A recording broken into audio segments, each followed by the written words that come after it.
station. Showtime. Are you ready? I'm ready. Are you ready? Ready. This is the Bob and Jeff Show, starring Bob Lutz. My parents, there were times I was convinced they'd forgotten my name. Oh, my goodness. That's A-level stuff. I'll do an arena show. The first arena that calls me to do a show, I'm in. You can do this, but to be more accurate, you probably can't. Jeff Lutz. Okay, well, you don't be staying up late waiting for that call, please. What dimension are you living in right now? Hoo-ah! 97.5 and 1240 KFH. It's an excursion into the odd and into the very, very different. Stand by for action. Good afternoon again, everyone. It's the Monday edition, the Bob and Jeff Show, KFH Radio. Bob Lutz, Jeff Lutz, your co-host.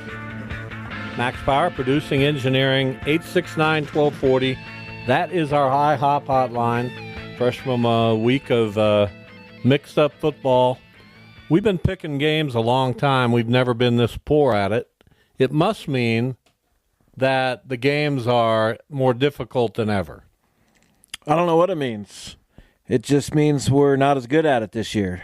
Could mean anything. What if it means something else? What if it means what if we're just not very good at it? What if it means I'm losing my abilities? I don't think you ever had abilities. But what if it means that?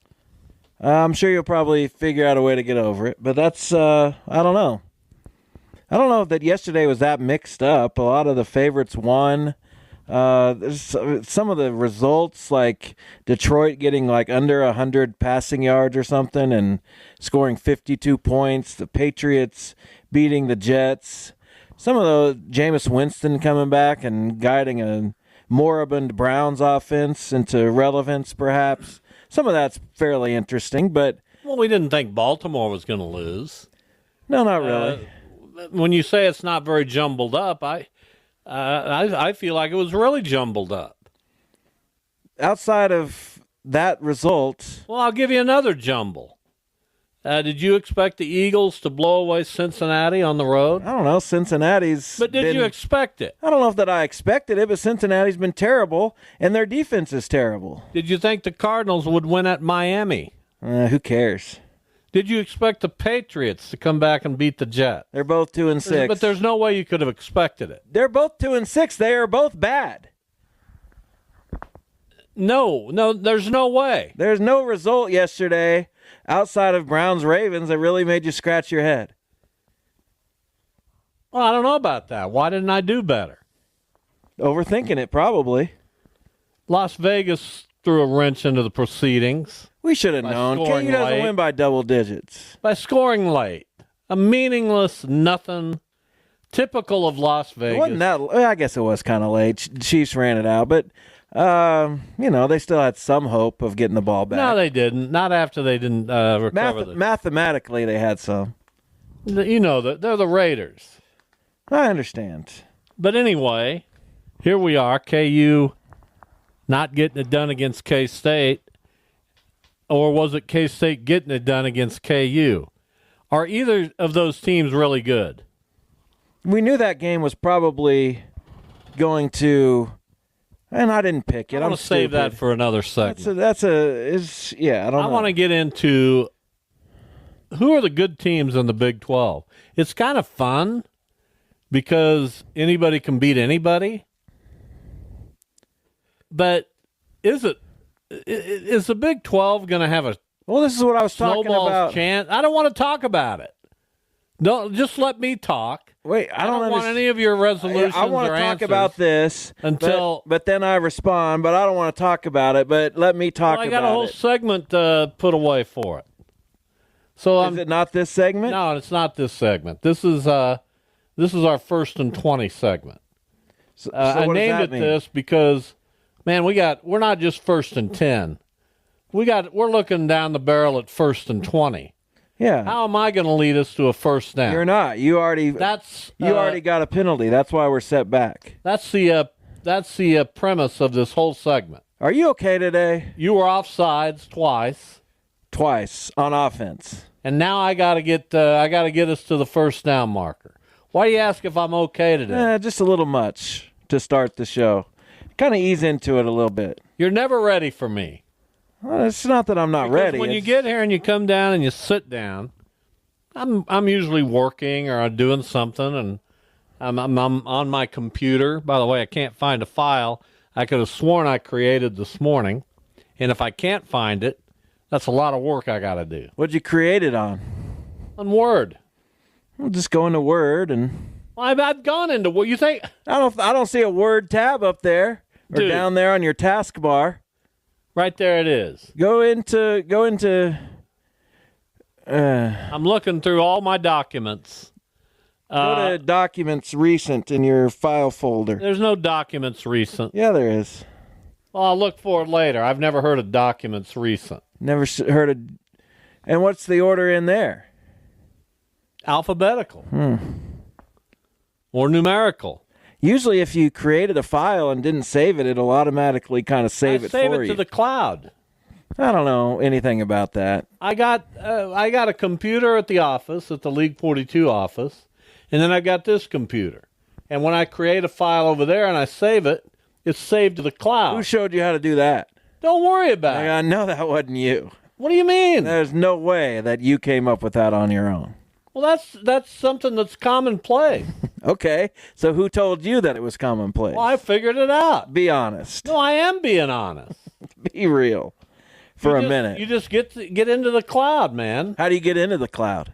You type cloud and something Yeah, that's exactly it. something comes up and you go for it. I don't know why you have to marginalize me. I'm not marginalizing you. I just know you. Well, if I don't know how to do something, I ask. Right. And you don't know how to. Do you know how to do it? I've never had the need to do Would it. you know how to do it? I'd probably be able to figure it out. I doubt it. There's a simple thing that they have called Google.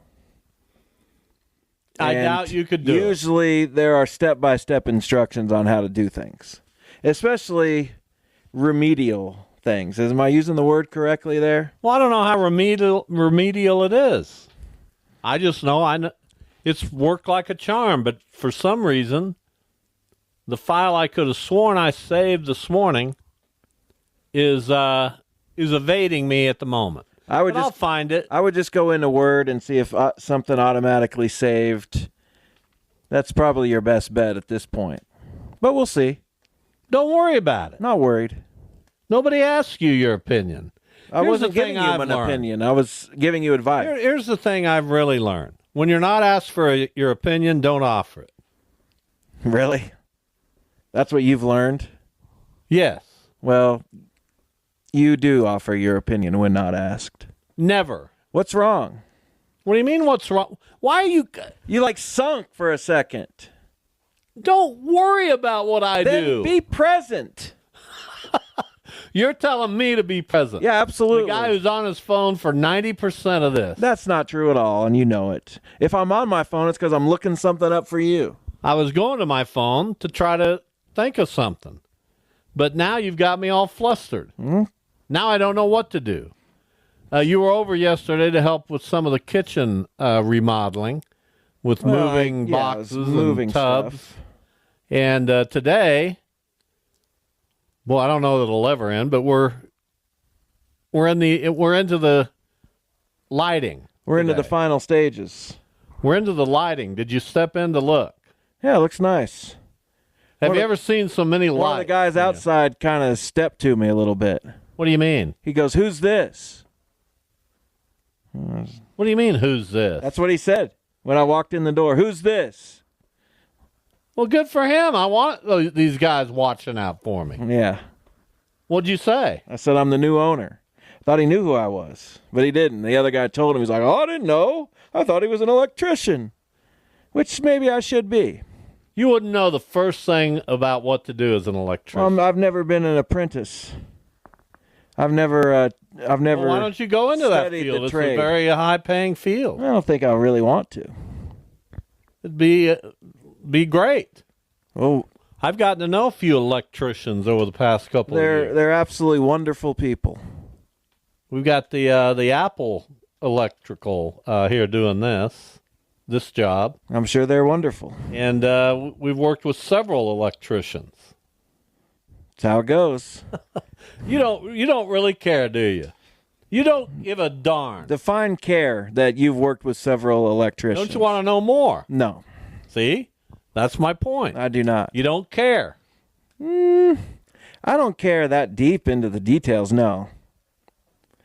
I care that you're happy that your kitchen looks nice. Well, you admit it looks nice. But I don't care who your electricians are. You admit it looks nice. That's where I'll stop short of caring. We didn't get to get a dining room table. We'll get to that this weekend. No rush. Is there a dining room? It kind of is all... It's all one place, but there's a place under the fan and the light for the dining table. All right.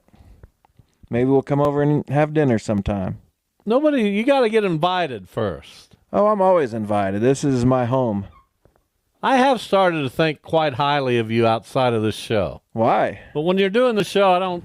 You irritate the heck out of me. What? Tell me more. Why is that? Tell me more about thinking highly of me. It's kind of like my dad, and he always thought pretty highly of me. We spent a lot of time together, but my dad was never much of a talker, so we just kind of spent time together. Does that make sense? Yeah.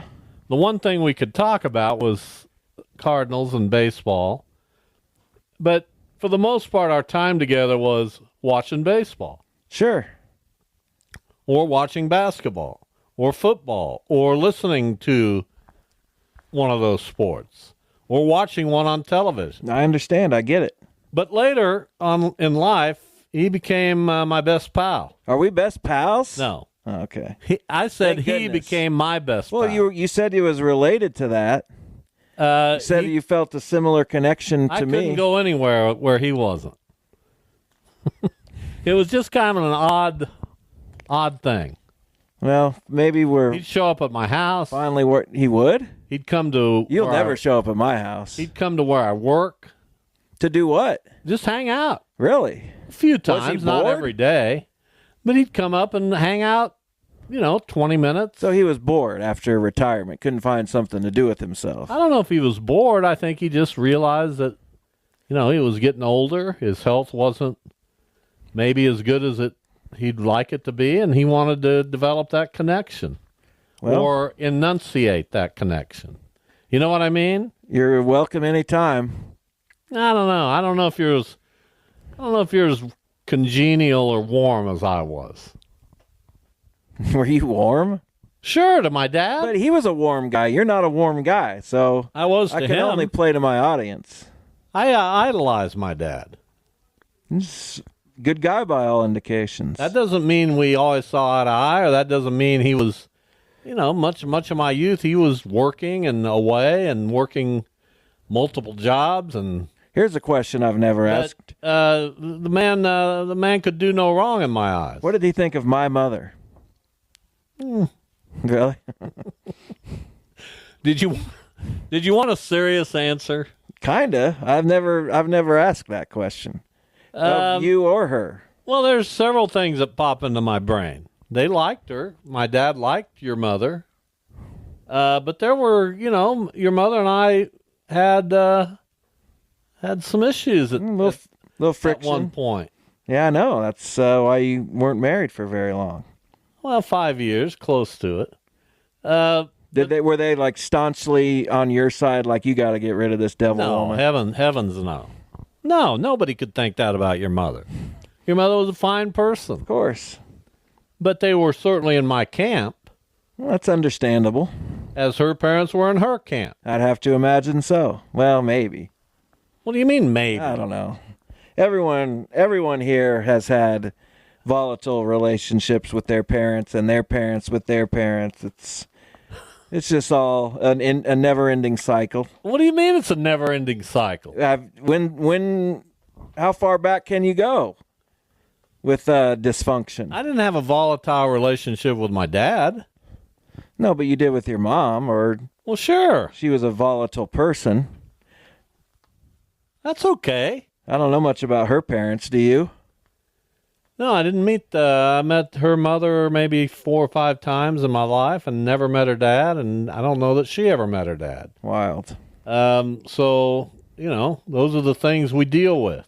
It's always, yep.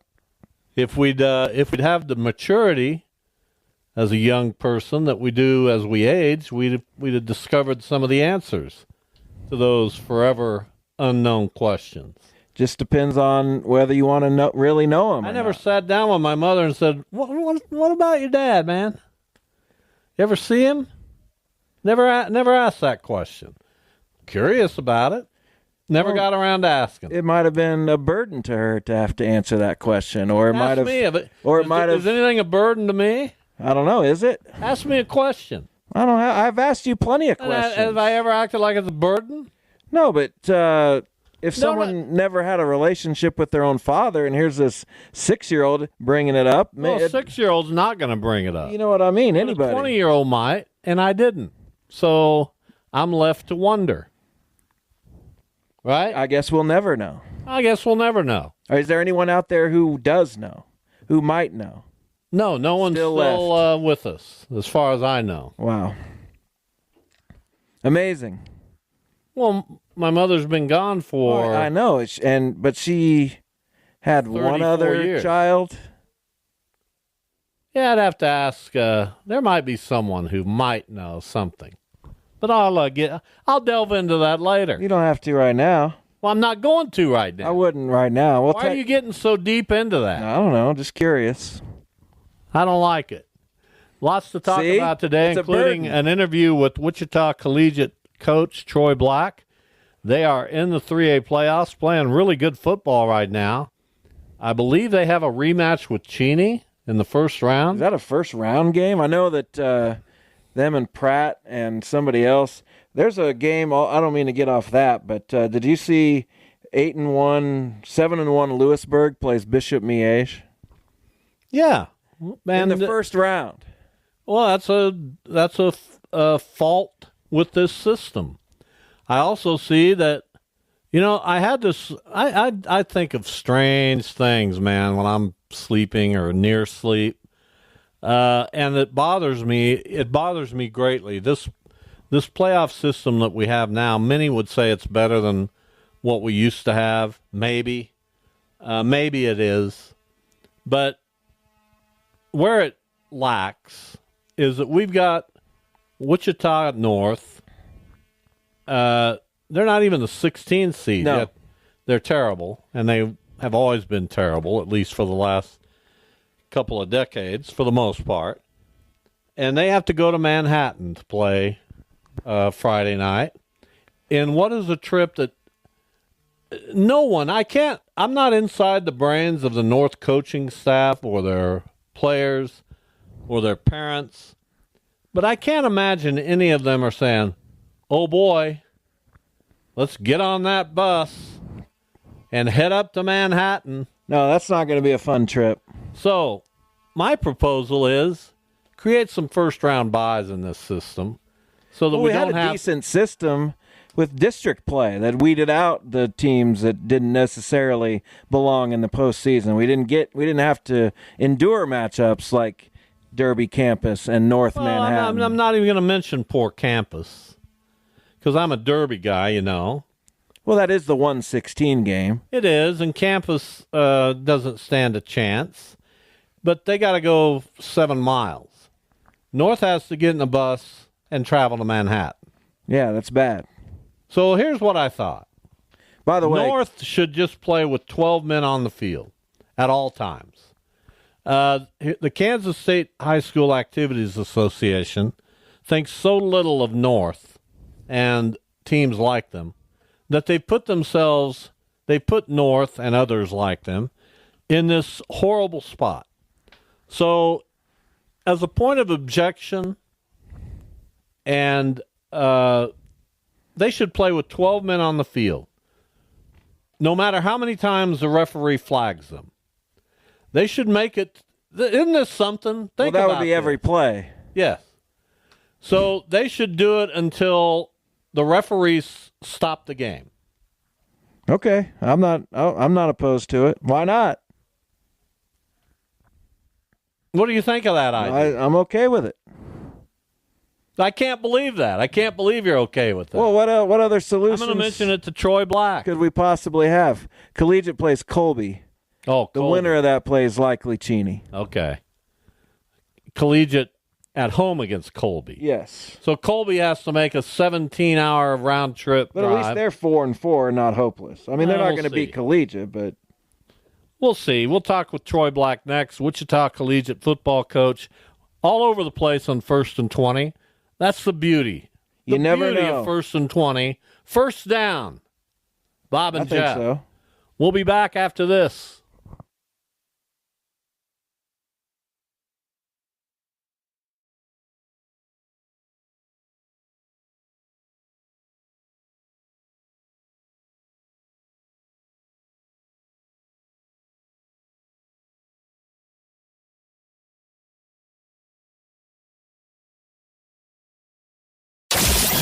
This is the Bob and Jeff Show.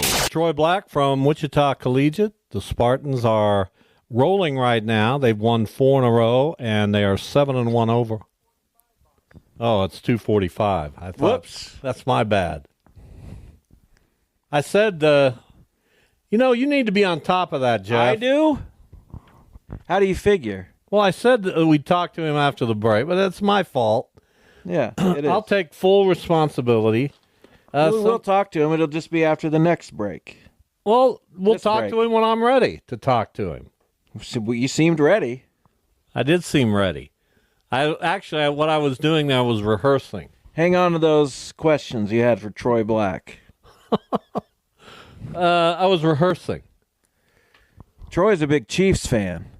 Well, there's a lot of those. That And, doesn't set him apart. He likes to complain about them on Twitter, but I don't have Twitter anymore, so I don't see his posts. Why does he complain about them? They're I don't know. undefeated. He's just one of those. He's a coach, right? He's like, we can always get better. We can always improve. This isn't what we're looking for. But they're 7-0 and coming off 2 Super Bowls. Well, they haven't looked. They've continued to look. They're 7-0. I get it, but you've watched them. They haven't been great, but a win is a win is a win, and they don't have anything to prove to anybody. No, they don't. But I watch them, and then That's basically what they were in the playoffs last year. They hung in, and then they made a play when they really needed to, or something, or the other side made a mistake.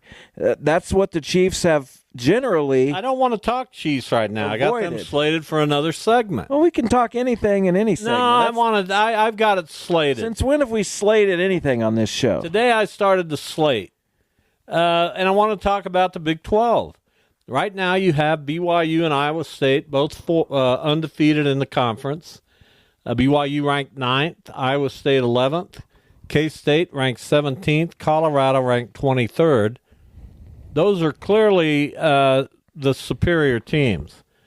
A couple weeks ago, we weren't sure there were just 4. We thought maybe, what about this Texas Tech club? What about Cincinnati? Is Arizona State kind of doing something? Arizona, Utah, KU, and Oklahoma State have been major disappointments. We thought they might None of be them are any D4. good. No, they're all terrible. I They're don't not know gonna, that KU's terrible. They have a terrible record, and if you can't win again, if you're not winning, you are what your record says, right, Bill Parcells? So they're 2-6 or whatever. What's this conference all about? What am I to make of it? Is it just 4 good teams and then a major drop off to nothing? Well, it seems That's like how it looks now. it seems 2 like weeks ago, I was telling people, Tim Fitzgerald, I was telling people, and they were telling me, wow, this conference is just top to bottom. It's crazy. It's not. It's 4 teams. there you go. The cream rises to the top. The good teams separate themselves somehow from the rest of the teams over the course of the season. Now, usually it might be 1 or 2 teams, but since this is a 16-team conference with unbalanced schedules and who knows who's playing who each week, then you have 4. Right. That's what I just said without all the words. I think I made sense of it pretty well. I lost you. I think you were going in the right direction. Instead of 1 or 2 teams separating themselves, it's 4. Does that make sense? It is 4. Although as Colorado separated itself, let's delve into their Well, they've only lost to K-State, schedule. and their schedule has not been horribly difficult. They have beaten UCF, Baylor, Arizona, Cincinnati. They've got games remaining with Texas Tech, Utah, Kansas, and Oklahoma State. Pretty much 3 of the 4 teams we just talked about being tremendous underachievers. And they're going to win all those. They are going to win all those, although they got to go to Kansas. They got to go to Arrowhead. That's not really going to Kansas. I'm not quite ready to just dismiss KU. They should have won that game the other night. Well, They went to Manhattan and should have won the game. Here's the problem with them. They should have won 3 or 4 games. Here's the problem with them. You want to know the problem? Finishing. Whereas Devin Neal, to me, is one of the best running backs in the country. It's almost like they don't acknowledge him as being that. Meanwhile, on the K-State side, they're giving it to Giddens all the time, and he's killing people. KU has that firepower, has that same kind of back. But Devin Neal doesn't seem to get the he's carried the ball 130 times. In how many games have they played? 8 games. Yeah, that's 15 a game, maybe. You want to know how many times Giddens has? Write that down. Gosh darn it. 130. Okay, I won't remember that. 130 for 758, 5.8 yards per carry. Okay? Now, let's compare that to Giddens for Kansas State, who's, in my mind, the same kind of back. They're both excellent. Giddens has, gosh darn it. He didn't get many carries last week. What do you mean he didn't get many carries last week? So his number might be a little He has skewed. carried the ball 145 times. So twice more a game. 3 more times a game for 945. They played 8 games. It's 2 more times a game. 6.5 yards per carry. What are you trying to illustrate here? They need to give Neal the ball more. He's their best offensive weapon. They don't have a quarterback who's playing as well as Avery Johnson, and I'm not even saying Avery Johnson's playing as well as I thought he would be playing. I'm just saying that KU's quarterback is not playing that well. Jalen Daniel, but he's gotten better. He's improved. He's still not playing. How do you fumble the ball in the situation where he put it on the grass the other day? Late in the game, terrible.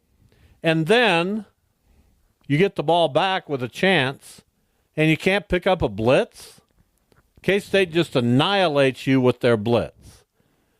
It was aggravating, and I'm not cheering for either team. I don't care. But it drove me nuts. I can see that. I'm not going to ask you the $10 million question. I'm not going to ask you that question because I know what the answer will be.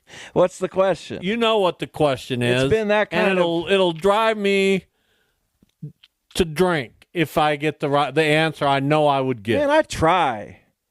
But that was late. I wasn't even awake for that. It was a 7 o'clock kickoff. No, I don't think so. Of course it was. You sure about that? And I watched the World Series, but I also flipped back and forth, and I watched the last quarter of the KU State game in full. Sometimes I want to hang out with my wife. That's not a good enough answer. And she's not going to be present in the moment if I've got a football game on. Right? She's not. Describe present and in the moment. Not reading. What you can say on a family show. Describe what present and in the moment like means. Sitting with me, kind of talking about what we're watching, not reading, not having an audio book about what we're watching. Yeah. You actually talk about what you're watching. Yeah, absolutely. Don't you? I am going to hook you up to a lie detector test. That is the most. Look at you smile. What? That is the most. Doesn't everybody blatant talk lie. about what they're watching? You're not a talker. You're not a talker. I'm not a. Yesterday, I'm not like. I texted her. Are you coming over to help us move? Well, Shannon's got. I forgot to tell her. Why didn't you tell her that while you're having these moments? I just didn't. She was gone Thursday, Friday, and I just forgot. But Saturday, when you're home and the KU State's game's on, that's the time to really talk. That's the time to... About what we're watching. What were you watching? Dateline. Dateline. Yeah. Dateline. We like talking about Dateline. Over the World Series. I watched some of the World and Series. And over KUK State. Again, I don't care about the World Series. And over KUK State. Yeah, I kind of forgot they were on, but then I started paying attention to it later on. You liar. There's I did. One. I watched a few plays because it comes up on ESPN, the app, you know? Lie. You don't even have to start playing it. Lie. I'm not lying. You know I'm right. No, I'm not. No, you're not. I raised you. I didn't watch most of the game. That's correct. Okay, phrase that another way. What am I going to watch tonight? Did you watch any of the game? Yeah, a little. Lie. Little. A little bit. That's a lie. Because it was on the app. It was on the ESPN app when you opened the app. So I watched a little bit of it. Well, I'll be the standard bearer here on this show that watches KU and K-State. I know, and I hate when you do that and make me look bad and make other people think. You probably were dreading. Here's what you should do, as I've told you many times. Go watch the highlights. I probably should do that. There's a 7-minute highlight. I usually like to watch the full highlights, like the 20-minute ones. Well, watch that. And that's a lie. No, that's true. No, I can tell by the way I've absolutely done that on multiple occasions. Lie. I'm not lying. I am a human lie detector. Well, you're wrong on this one. I am because I can tell. No, you can't. Tell me something. I'll tell you whether it's a lie or not. We got $500 back on our insurance adjustment stuff for our roof. I believe that. That's a lie. It is? Yeah. Tell me one more. Oh man, that's a tough one. Our cat's been lie. I didn't even finish the sentence. If you're laughing about it, it's a lie. Maybe it's funny. Maybe no, it's you something... said that's a tough one. Yeah, it's a tough one to think about and remember. That your cat's doing well. That's tough. No, it's tough because she wasn't before. Now she is. Lie. We got her fixed. Tell me one more. I've done 7. One more. I'll probably go get a new tattoo this weekend. Lie. Yeah, I'm not gonna. See? There's no way you're getting a new tattoo. No, I don't have enough money. Right. So just forget about it. Someday, though. But KU Pat what has about to be him? Beside himself. He's probably going to give up his tickets. Has he said that? He says it all the time, as Skinner pointed out. But then Pat came back harshly, so I won't submit that into the record. I take that back, Pat. So what we've had happen in the Big 12 is that we've consolidated 16 teams into 4. And those are the only 4 teams now that are interesting, which is a shame because I thought we were headed for more than that. Yeah, but I don't even know. They're not good enough. These teams aren't good enough to be more than that.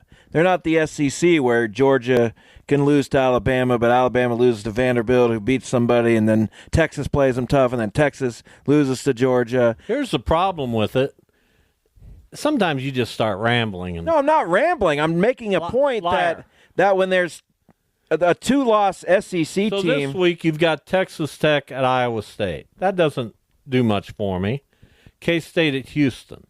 The other teams, Colorado and BYU, they have bye weeks. That's what's happening this week. No real interesting game in the Big 12. They're just kind of all dogs. Then on the following week, you have BYU at Utah. We thought, that game, unbelievable game, terrible game. Here's what we're going to do. Iowa State at Kansas, Colorado at Texas Tech. Nothing really good there. Then you go out to Week 12. And here's what you have on Week 12 in the Big 12. I'm trying to find the games that are going to interest people. There aren't.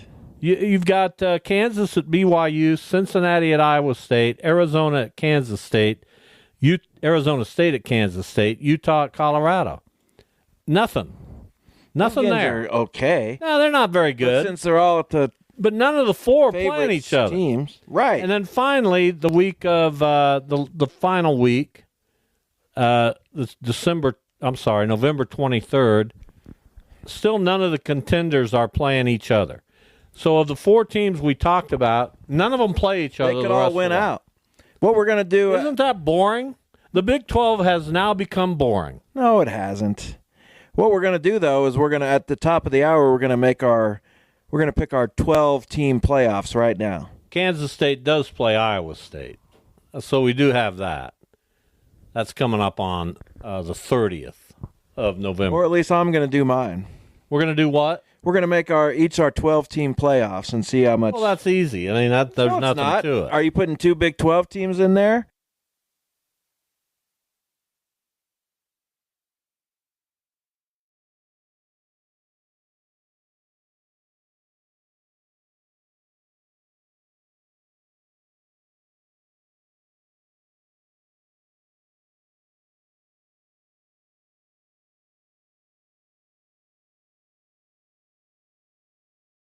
The word "some" will be in our music this week, our song. Yeah, sometimes it's not really the same. But Yeah, that's good. Matt, Troy, here's Troy Black from Wichita Collegiate.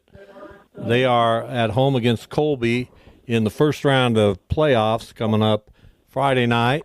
Troy, welcome. How are you? I'm good. How are you guys doing? So we want to get deep into your team, but I want to quickly talk to you about a scenario that I have in my brain, because I don't think we've ever settled on a really good playoff system in the state of Kansas, and I don't think this one's very good either. So in 6A, you've got Wichita North, which, bless their hearts, they try to field a team. They just don't have enough kids there who play football. So they continually lose. And they get to go to Manhattan to face a very good team on Friday night. And here's my idea, and you'll probably scoff at this being a strict follower of the rules. But I would tell North to always play with 12 men on the field and until the referees stop the game. What are your thoughts on that? Yeah, hey, we got away with it once this year. We had 12 guys on the field, and they didn't call it. So they're not going to call it. Go for it. Do it. Well, I'm saying every play. Yeah, hey, they got to do something, you know. A form of protest is what I'm talking about.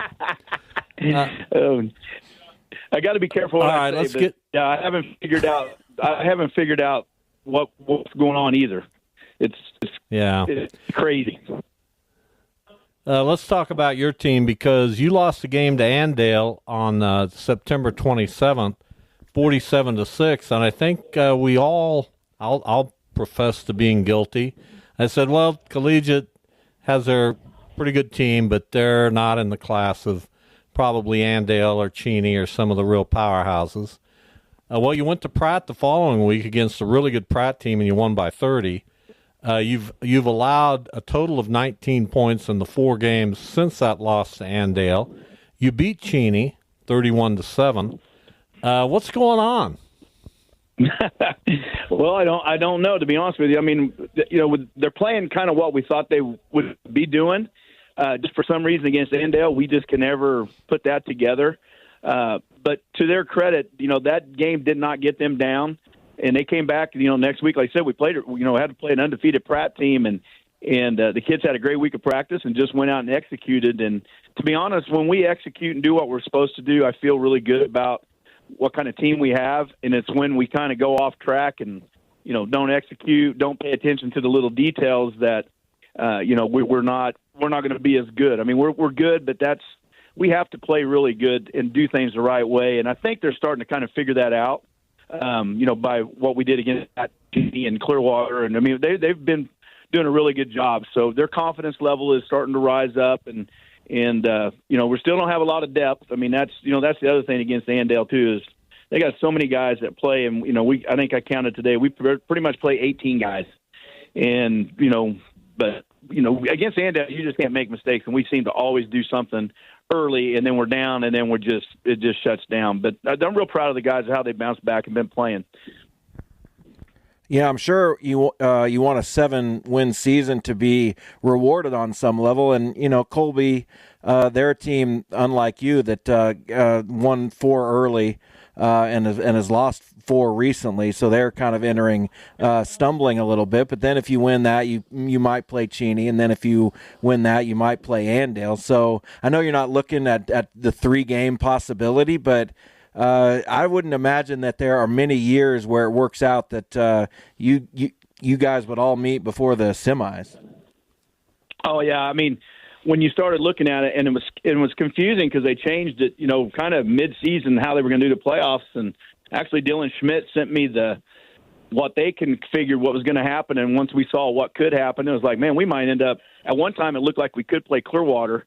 And so then you're playing Clearwater, Cheney, and Andale. That's almost half our regular season to begin with. So, it is what it is. Eventually you're going to have to play them at some point in time. And you're right. It's just unfortunate that there's not a way to weigh strength of schedule and some of that and get some of those games later in the year. But, it is what it is. And Colby's, they throw the ball all over. They're a good little football team. It's a tough matchup for us in round 1. I mean, I know they got 4th in their district, and I don't know if you looked at that, but I would love for somebody to explain to me how they got 5th in their district, but they're in the playoffs. But that's for another day and another time, I guess. But they're a good football team, and then of course you got Cheney, which obviously they're not going to be like they were when we played them if we get that chance. And so yeah, it's a tough road, and 3A is tough. I mean, there are times where it's like, whew, man, 3A. It's once you make the playoffs, you're going to battle somebody almost every week. Troy Black, our guest, Wichita Collegiate head football coach. The Spartans at home Friday against Colby. You said it is what it is, and I've been around a long time, and we've been saying that about the playoffs forever. It is what it is. But to have you and Andale and Cheney and Pratt basically in the same bracket, it's so unbalanced. It's crazy. It doesn't make sense. Can anybody raise a stink about this, or is it just what it is, and we just have to go along with it, and this is the way we operate? Well, I think people will after they've seen this. I think they'll be hopefully look at it and reconsider and try to come up, because there's got to be another way to do it. I know if we raise a stink, nothing's going to happen, but hopefully some of the other schools will do it. But yeah, it just doesn't make any sense to, I don't know. It didn't even make sense. The manual came out and said one thing, and then halfway through the season it's something else, and it was confusing all the way till the very end. And so hopefully they'll all sit down after it's over and look at it and try to come up with a little bit of tweak here and there to where you're not, I mean, not only are all those teams good, but we all just played each other, and then we're all going to play each other again. And back in the old days, it used to be, well, we're going to match everybody by, region and geographical and all that good stuff. And, that's kind of thrown out the window now. So it's like, okay, well, once we get in there, let's, there's got to be a better way to seed everybody than just how you placed in your district and, yada, yada from there on. So I don't know. I don't have an answer, but I really hope that they sit down and look at it, because it is a shame, because there's a lot of good teams that are going to be done after 1 or 2 weeks and not get a chance to keep playing. Yeah, so you talked about basically playing 18 guys, and just wanted to kind of understand the method behind that. How do you coach those guys? How do you make sure they're getting enough instruction on both sides of the ball? And then aside from that, how do you kind of build depth if you need it? If there's an injury, how do you make sure that whoever that next man up might be is ready? Well, our JV team has been really good. They just went 6-1.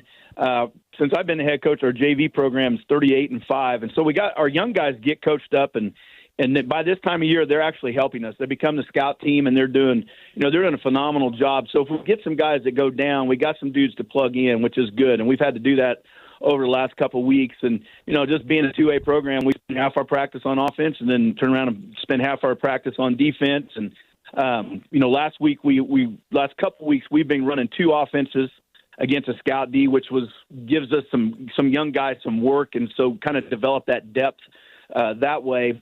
Defensively, kind of the same thing. We've kind of put the best offense we can up there. And then we wrote, the guys that we know that can play and are ready to play, even our backups get reps. And so that's kind of how we've had to do it. We be a little deeper in some spots, and we haven't quite developed. But in the last few weeks, some guys have really come on, especially up front on the offensive defensive line. We got a kid named David Chaggy, who's a basketball player here, who's 6'7", 250, never played football. And early in the year, he didn't get any playing time, but he's actually given us some good minutes on defense and is doing a really nice job. And we've got a couple other guys that have fallen in that. A kid named Gavin Turo, who didn't even, was a JV guy week one. Now, he's a young kid and he's a big kid. But, the other night he started at guard. He's been playing offensive tackle. He's played defensive tackle and is doing a really nice job. So we've had some guys as the season's progressed developed to where we can play them on Friday, and they're doing a good job. They're pushing some guys for time, and they're letting us get some guys off the field because we are playing, most of our guys are playing both ways and don't give them any breaks. Our young guys have done a good job of filling in on special teams, so we've been able to get some of our guys off of there too. But so we've got a little more depth than it seems, but really the core group's 18 guys. And, every Monday we have a JV game, and we got 18 guys at film and 18 guys that walk through on Monday. And so they've done a great job, and the young guys are coming along, and they're doing a good job of helping us out. Troy Black with us. We'll let you go here in a minute. I'm sure you have to get to practice, but you've developed a really good passing game and a quarterback and a receiver who seem to have really developed some chemistry. Tell us about that with Harrison Simon and Sebastian Hines-Turner. That Harry, is a very good athlete. I mean, he's not a natural quarterback, and early he struggled, and then the prac game is when it just connected, and man, he blew up in the prac game. Then the next week played Clearwater, and he kind of resorted back to the early season Harry. But then the last couple of weeks he's back, and I think it's just a matter of time. Spending time with him, teaching him how to read coverages and understanding our passing game. He went from receiver, which you would think, hey, that'd be easy, but it's been a little transition for him. And he's the kid's not a big, tall kid, and he can run. So it's just been, I think, just the repetitions and staying with him and him, studying and doing things a little bit better. And then our receiving core, we got four great receivers. Seabass has, had a great game against Cheney. The other night he only had 2 catches, but Marcus Gorgeous had, 7 catches for 100-some yards. A.J. Batista's had a great game here and there for us. Roman Harani against Cheney had a big game. So we've got 4 guys that we can get the ball to. It's just a matter, and actually that's really been our, we pass block really well, and we haven't run the ball very well, but that's, Harry coming around in our receiving group and the line blocking for him has really been a blessing because that's something that we didn't think we were going to be able to do well, and we've done a really good job with it. And I wish we could run it just a little bit better because, a day like today where the wind's blowing 300 miles an hour in Kansas, at some point in time you're going to have to run the football a little bit, and so that's something we're still working on and hoping we can keep getting better as if we get to keep playing. Troy, it's always a pleasure. Thanks for joining us. Good luck against Colby and on into the depths of the 3A playoffs. We'll catch up with you soon. Awesome. Thanks, guys. Thanks. Troy Black from Wichita Collegiate, our guest. We've got an hour left. We'll be back with that hour after this.